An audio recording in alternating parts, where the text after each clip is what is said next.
முழு இஸ்ரவேல் தேசத்தின் ராஜாக்களின் காலங்கள் குறித்து இந்த வீடியோவில் நாம் பார்க்கலாம்.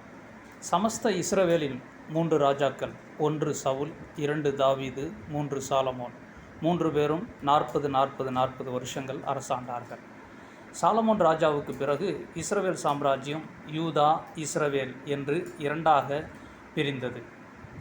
யூதா ராஜ்யத்தில் ஆளுகை செய்த ராஜாக்கள் 1 ரெகபயாம் 17 வருஷம், அபியா 3 வருஷம், ஆசா 41 வருஷம், யோசபாத் 25 வருஷம், யோராம் 8 வருஷம், அகசியா 1 வருஷம், அத்தாலியால் 7 வருஷம், யோவாஸ் 40 வருஷம், அமத்சியா 29 வருஷம், உசியா 52 வருஷம், யோதாம் 16 வருஷம், ஆகாஸ் 16 வருஷம், எசேக்கியா 29 வருஷம், இன்னும் மனாசே 55 வருஷம், ஆமோன் 2 வருஷம், யோசியா 31 வருஷம்.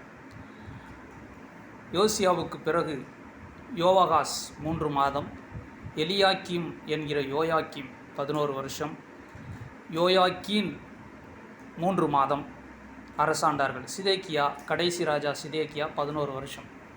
மொத்தம் இவர்கள் அனைவரும் ஆண்ட வருஷங்கள் 394 வருடம் 6 மாதம். நேபுகாத் நேச்சார் கிமு 606, 596, 586 என்று 3 தடவை எருசலேமை முற்றுகையிட்டு யூதர்களை சிறைப்பிடித்து பாபிலோன் தேசத்துக்கு கொண்டு போனான். இந்த கணக்கின்படி நாம் பார்த்தால் கிமு சுமார் 1100 முதல் 586 வரை மொத்தம் 514 வருஷம் 6 மாதங்கள் ஆகிறது. இதுதான் இஸ்ரவேல் ராஜாக்கள் தேசத்தை ஆளுகை செய்துள்ள காலம்.